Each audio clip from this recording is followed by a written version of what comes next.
Good morning, good afternoon, good evening, good whatever time it is, wherever you are in this amazing planet of ours. My name is Malcolm.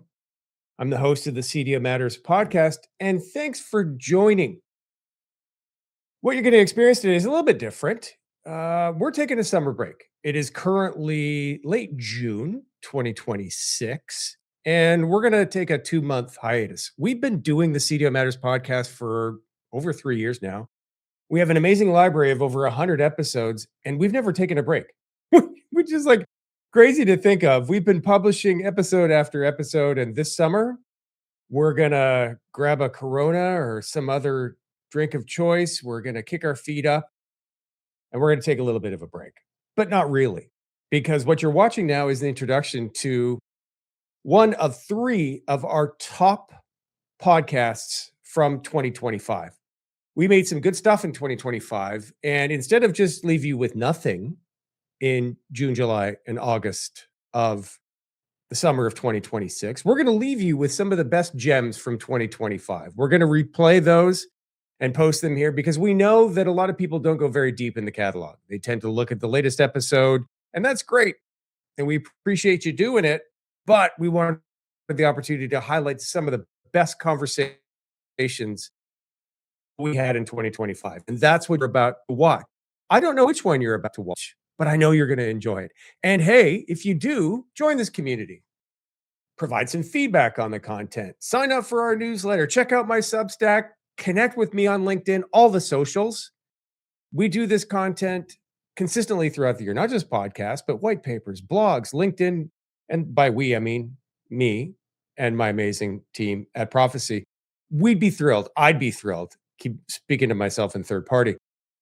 Everybody at Profisee, including me, yours truly, would be thrilled if you joined this growing community. That would be awesome. We'll be back this fall, sometime August, September timeframe, right just before we start to kick off the Data Hero Summit, which is coming this fall again. I think this is the 3rd annual Data Hero Summit that Profisee is putting on.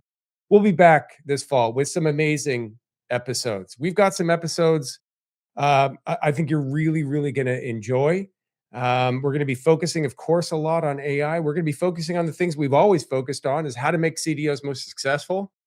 We're going to be diving deep into enablement. How do I actually integrate data foundations into agentic workflows? Just a lot of amazing content coming up this fall. I hope you enjoy this throwback version from 2025. With that, I'll leave you to it. Enjoy the episode.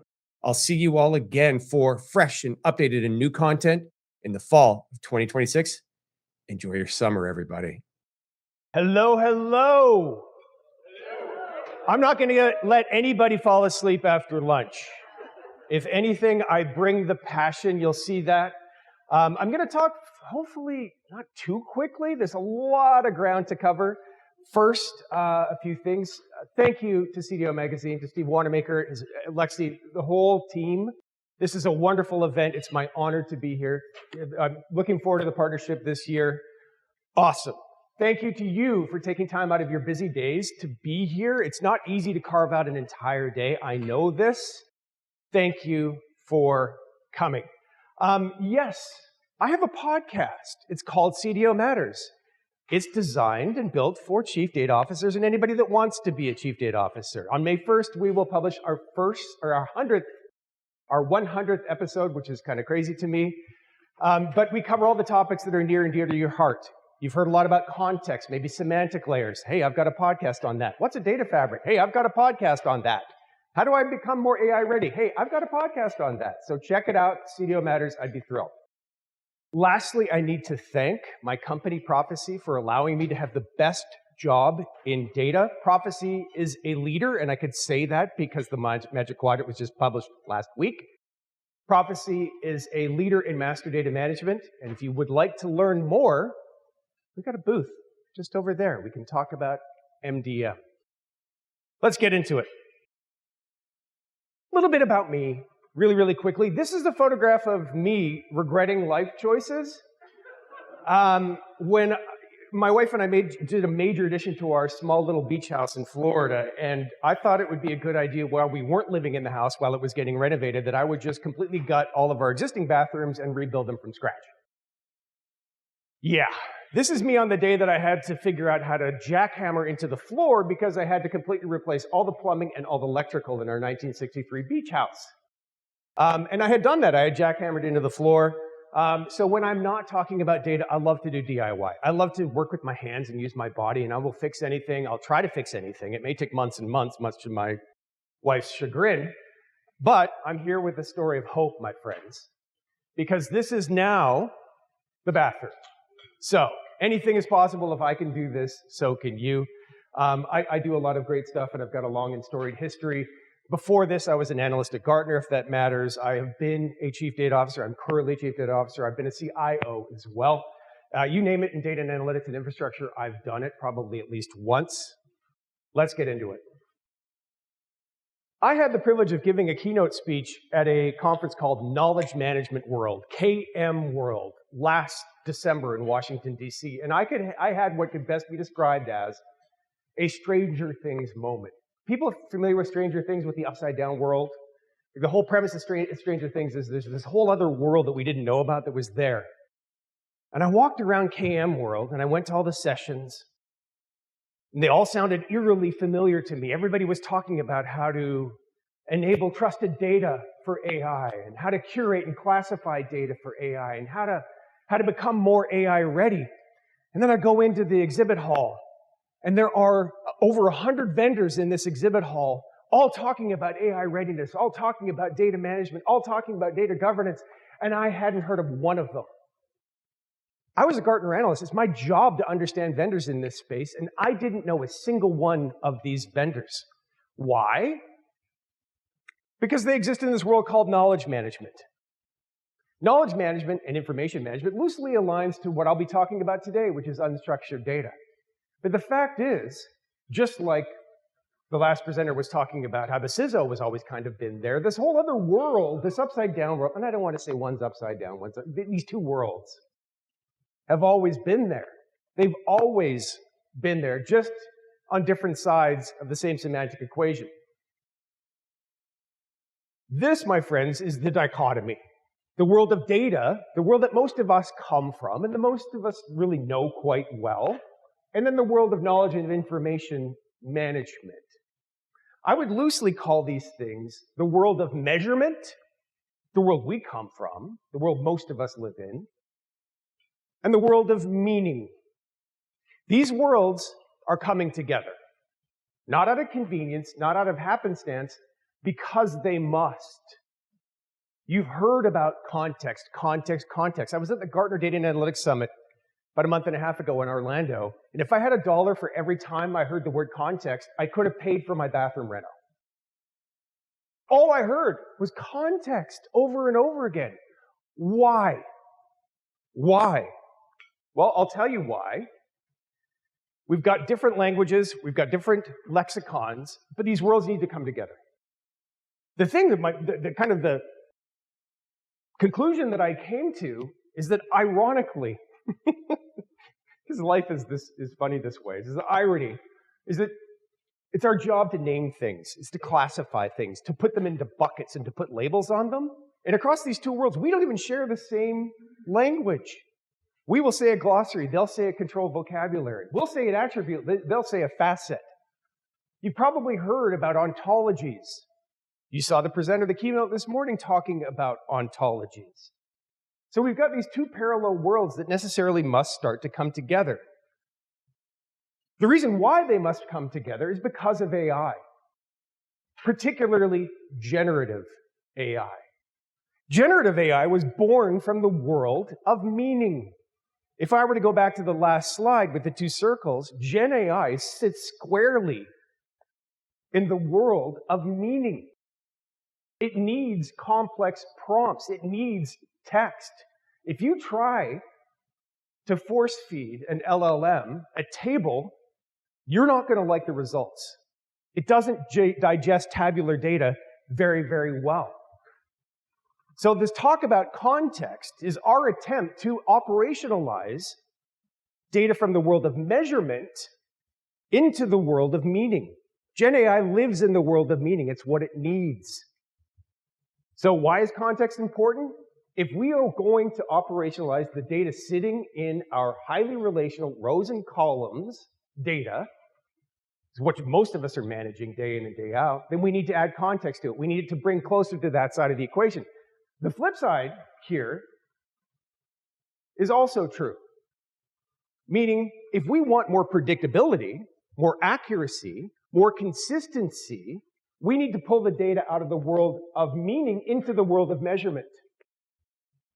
Right now, there is a trade-off happening between these things. And what you're seeing is companies investing a lot of money making these ridiculously large prompts involving things like complex RAGs, DAGs, dogs, all of these very, very complex prompts that drop a ton of data into a prompt to try to get more accuracy, to make these things called LLMs to act more like Power BI, to act more like these highly deterministic systems that we've been managing forever and ever. So these worlds necessarily must come together. One way to think about these worlds is a spreadsheet versus a story. I love a thought exercise of what if our business applications, instead of storing these highly atomized little chunks, the intersections of a row and a column that have stripped away all context, that have stripped away all intent, that have stripped away everything other than what is in that intersection of a row and column. What if we started to have our business applications actually store narratives, store stories? Malcolm went to Amazon.com. He clicked on this product. He moused over. He looked over here. That's extremely rich in context. Extremely rich in context. And it's these two worlds that we need to try to bring together, the world of measurement and the world of meaning.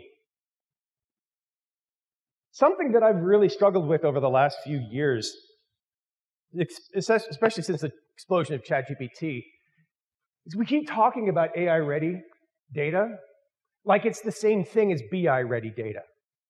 It's not.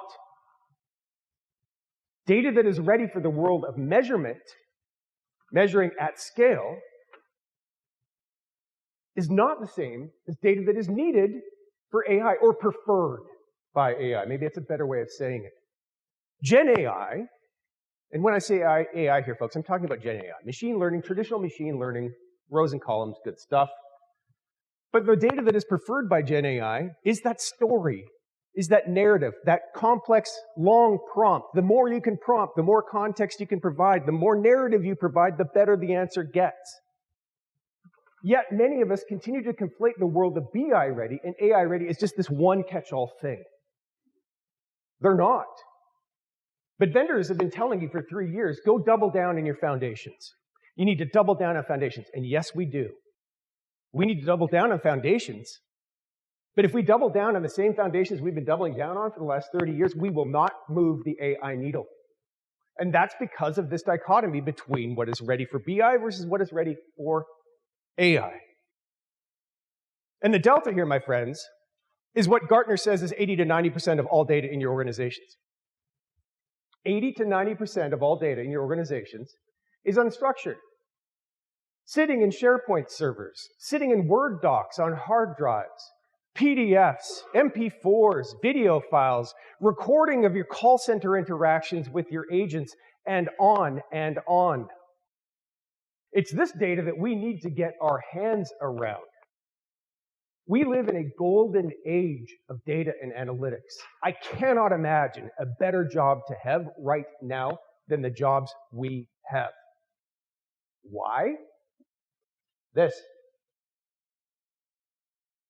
Our total addressable market is like, we've tapped 10% of it, maybe.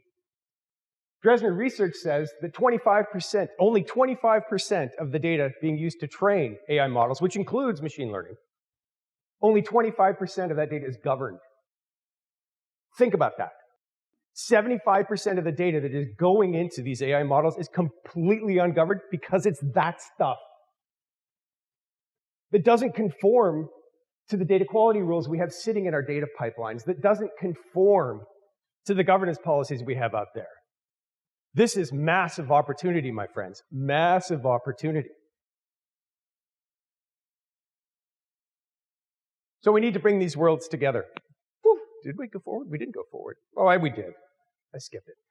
What do we need to do? We need to unify the governance of all of this. We need to unify the governance of all of this. There is a common use case. It's Gen AI, where there's a single use case that we're trying to solve for, Gen AI. But at the framework level here, at the bottom level of this pyramid I'm going to show you, the opportunity is around governance. How do we bring these two different columns together? The worlds here are quite different. This is why I get rather frustrated when I hear people equating and just saying AI readiness like it's something that we've been doing for the last 30 years, because honestly, we haven't. Knowledge managers have. Content managers have. Learning management system people have. There are people in your organization who have been doing the stuff on the left-hand side. They've been doing it for 30 years. They're just smishmashed all over your organization. They're sitting in HR. They're sitting in product. Some people even in IT. Some in customer support, doing the things on the left. And they've been doing it, spoiler alert, for a lot longer than we've been doing our stuff. The world of library science predates anything we do, and that is largely the world that I'm talking about. And they're two very different worlds. One is inherently probabilistic. I've talked about this before, and the other one is inherently deterministic. I can tell you, I'm a CDO and I've been doing this a long time. I don't really know what data quality means for a paragraph of text. And I don't really know how I'm going to solve that problem yet. We need to work together to figure all of these things out. If I read a paragraph of text and come to one conclusion, and you read a paragraph and come to a different conclusion, am I wrong? Those are the types of problems we're going to need to figure out. Because what I just said is the world of probabilistic systems, of probabilistic behavior. We're only going to know until that model digests that data. In the past, we could run data quality rules completely in a vacuum, independent of how the data was concerned. We would know if it broke our data pipeline. We would know if it conforms to our data governance policies or not. Because our failure mode is error. Things break. But a failure mode in the world of meaning is a misunderstanding. I'm not entirely sure what you mean. And if our AI doesn't know what we mean or what we intend or what it's trying to solve, well, we got a bit of a problem. All right, so we need to unify these worlds under a common use case. We need to bring the world of meaning into our world of measurement. How? With everything we've been doing, I would largely argue, and some of the insurance space or medical may say, I've been trying to deal with like transcribing doctor's notes for a while. I get it. Or maybe automate, using technologies to scan insurance policies. I mean, yes, I understand we've been trying to solve for some of this, but not at the scale that we need to solve for this. Not nearly the scale that we need to solve for this. So what do we need to do differently? What must we do differently to support this entirely new paradigm? Well, as much as we're not supposed to talk about technology, I'm a technologist, so I'll start with that. Short answer, people process technology, we need to figure it out. Everybody says, well, it's a people problem. Yeah, it's a people problem. It's a process problem. Most certainly it is. It's also a technology problem. You hear a lot these days of this evolving context layer. That was the other thing that I would love to have played business bingo at Gartner. Context layer, ding, because I heard that a zillion times too. It's not enough. What I think of as a context layer is not enough. All the things here need to start to come together. Data catalogs, MDM, the ontologies that are sitting in your learning management system, the ontologies and the hierarchies that are sitting in your IT service management system that have been ignored for the last 20 years. Yes, metadata. Yes, taxonomies. All of this needs to come together into a unified management plane that enables four things. A place to go manage governance policies. A place to enforce governance policies. Yes, data stewardship. I love the Waymo example. That's what I hope we get to, is that like the exceptions, the rare exceptions, then we have the data stewards that are sitting in things that go like this. Isn't that cool?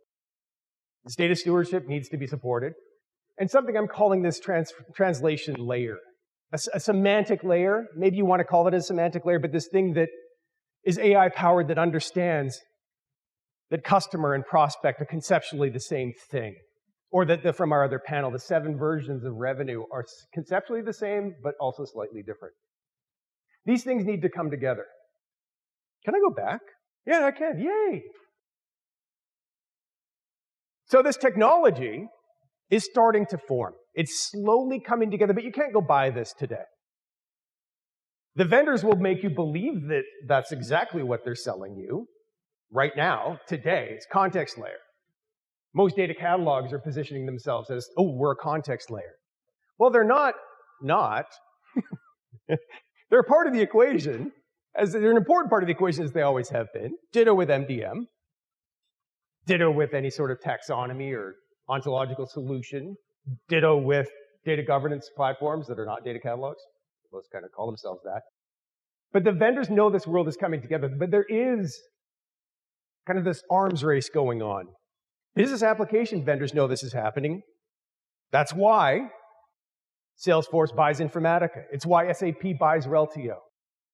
It's why ServiceNow buys Data.World. Right? They know this is happening. They know this is coming together, and they want to keep you in their walled gardens. The analytics providers also know this is happening. The analytics hyperscalers, the Googles, the Amazons, the Microsofts know this is happening, and they're trying to build all this out. What I think is probably going to evolve is something in the middle between those. Because the business application providers will always try to bring you into their walled garden, into their proprietary data standards, into their data models, into their process flows. And the same is true, I would argue, largely with the analytics providers. But there is this world evolving in the middle of all of this.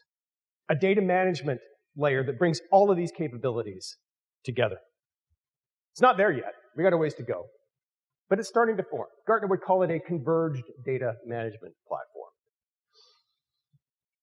So what else is needed here from a technology, or not just a technology perspective? Well, I would argue, my friends, we need to rethink how we manage and govern data. We need to rethink everything. This is a brave new world, and if we try to enforce the world of measurement onto the world of meaning, it will not work. Our operating models, our frameworks, most importantly, our mindsets need to change away from a rules-driven world to a probabilistic world. You heard today about data products. I'm a believer, but data products exist on a spectrum. The original data products were born out of the data mesh, shift left, get close to source. It's all about scalability. The primary driver for the original forms of the data product was scalability. I am a shift right believer. I'm about customer success. I'm about customer value, not just scalability. We need to do both, and I think the best way to arrive at that is to go hire a product manager. I'm not talking about promoting an analyst and giving them a role of data product owner. That's not product management. I'm talking about hiring a skilled product manager who can help you understand the value that you drive, understand your business processes, understand that maybe sometimes a data product as defined by data mesh is completely appropriate, and other times a bespoke, one-off, only built once dashboard makes sense too. It's not an either or, it's a both. That's a key theme of this presentation. It's not about being probabilistic or deterministic, it's both. The world of measurement is not going away. It will never go away. We will always need to measure things. But we need to do both of these things. So yes, we need scalable data products. Why? Because we're fast approaching a world where most of our customers are robots. But we also need to have product management. We need to have bespoke, customized solutions to meet the needs of our customers in a way that drives value. So we need to rethink data products. What does that actually mean? And it's not an either or. We need to rethink how we think. I just happened to write an entire book about it. But if you like some of the more provocative takes of things that I'm sharing with you today, I think you'll enjoy the book. But we need to rethink our approach to our customers, and I use that word purposefully, my friends, customers. I'm not talking about the end customers. Like if you're in healthcare, I'm not talking about the patient. If you're in insurance, I'm not talking about the policyholder. I'm not. I'm talking about the people who use your data and analytics insights. People are using the AI. The people who are using the dashboards. Those are our customers. We all have customers. Start calling them customers. Don't call them stakeholders. Don't call them the business. They're our customers. Without them, we don't have jobs. We need to rethink our roles. Just talked about that. Becoming more like business consultants. We need to rethink our data. We've got a really codependent, dysfunctional relationship with our data. We love to call it crap. We love to complain about our data. It's the very thing that gives us a job, but we can't stop complaining about it. Can you imagine? Oh, you got your hand up. Let me come back to you. Don't let me forget either. Thank you. But we love to complain about our data. We say stupid things like garbage in, garbage out. Would you, if you were sitting at a table with your CEO looks at a report, the report is incorrect or it's inaccurate, it's got a duplicate record, who knows, whatever, right?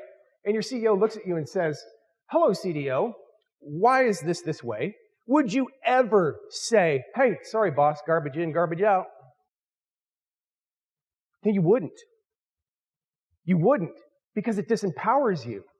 And you know it disempowers you. You get hired. You get budgets of millions of dollars to solve this problem. But yet, every day we disempower ourselves when we talk about garbage in, garbage out. I talk about this at length in my book. I'd be thrilled if you checked it out. We also need to rethink data governance. The frameworks we have around data governance are 30 years old. They're 30 years old. I can tell you a story about the first time that I ever described myself as a data owner. It was in front of my chief revenue officer, and I was a 30-something up-and-coming data manager. And I went into my chief revenue officer's office and said, hi, I'm here to help you. Oh, great. And I own your customer data, FYI. It's one of the shortest meetings I've ever had. I tried to tell my chief revenue officer that me, the punk in IT who was doing the dashboards, now owned his customer data. The concept of data ownership aligns to a model that is 30 years old, and I would argue, yes, we need RACI matrices. We need accountability in data. I understand that. We need help from a stewardship perspective. We need our customers to be bought in. We need them on board. But when we go and anoint mid-career people in the data team and say, now you're an owner of data that is shared widely, like customer, or product, or asset, or location, generally known as master data. When we say one person owns that, I don't want that job.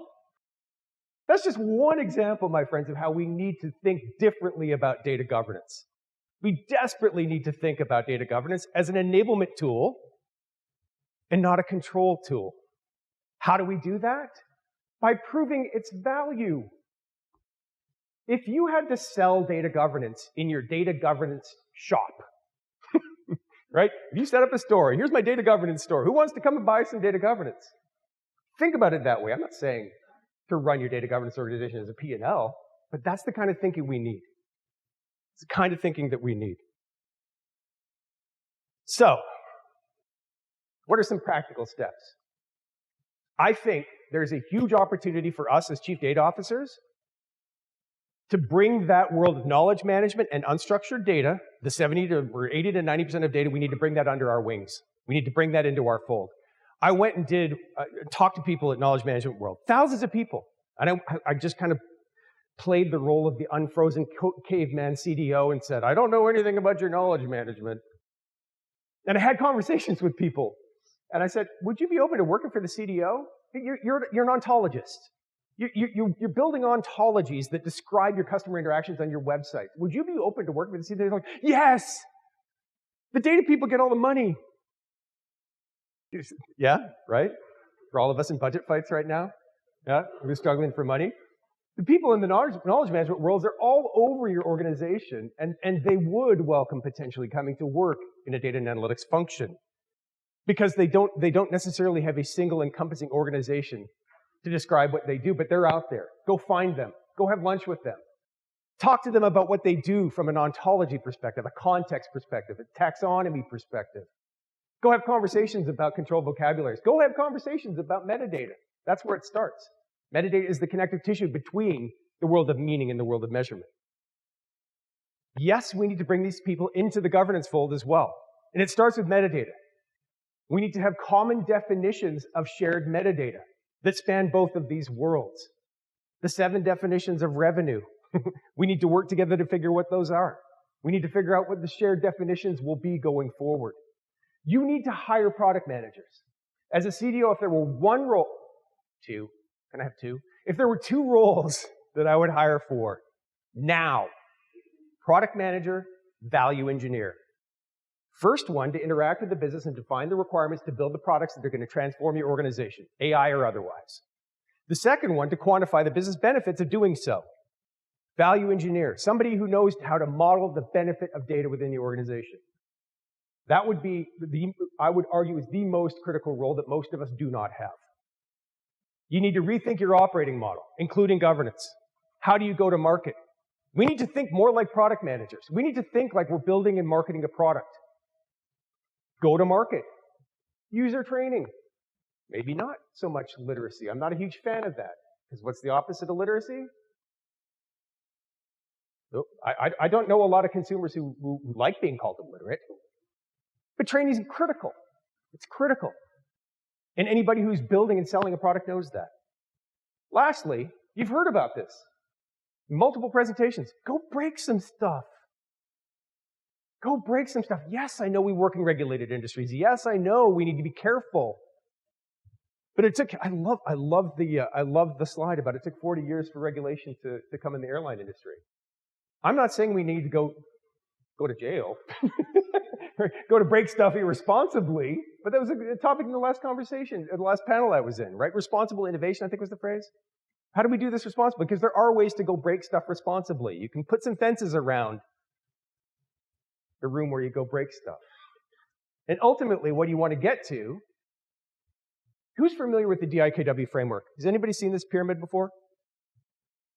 A few heads, but I'll tell you that for a knowledge manager, content manager, somebody who's responsible for building and managing your search process internally, they've seen this a zillion times. DIKW, data, information, knowledge, wisdom. We need to build an operating model and build an infrastructure that supports all of it. Data, sitting at the bottom, the intersection of a row and column, working all the way up to knowledge. That 300-page narrative, the story. Wisdom is the unique domain of human beings, hopefully for now and hopefully forever. Maybe. But we need to manage all of it. And we do that, we will enable the trust that many of us have been talking about over the last, 4 years since Gen AI exploded on the scene. So my last question is entirely, rhetorical. I know you are. I know you're ready. Let's go do this. We got big problems to solve. I would be thrilled if you bought my book. I'd be more thrilled if you checked out my podcast. It's called CDO Matters. Maybe relevant to a few people who do data in the room. I don't know. Title suggests it is. And last, my call to action here is if you want to become a member of the CDO Matters community, I create content like a machine. Every 2 weeks we do a podcast. Every month we do a live event on LinkedIn. I'm creating blogs, newsletters. I've got a Substack. And I'm giving away everything I learned after 3 years of being a Gartner analyst. So thank you for that. Thank you for attending. It's great to be a part of this community. Thank you.